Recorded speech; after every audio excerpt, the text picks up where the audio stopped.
So why listen to me? There's so many people to listen to out there, isn't there?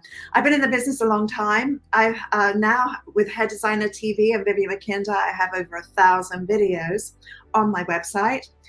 We are now enjoying our 19th year in business online. I'm the former creative director for Vidal, Sassoon and Trevor, Sorbie, two powerhouses, both in the UK. I've won many, many awards through my career. I've had an enjoyable life doing editorial print work and doing fashion shows and lots of fun things around the world. And I've worked with some major, major companies helping them develop their training programs.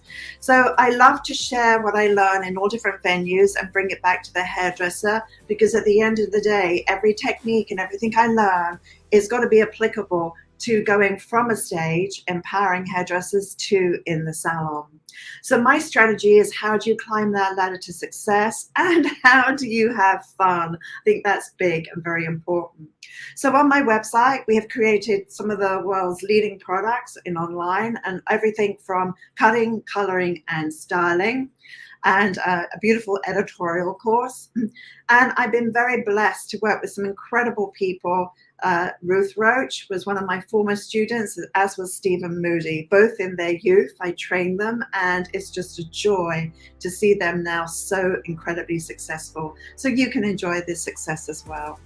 The big thing I want to ask you is, are you getting closer today to where you need to be tomorrow?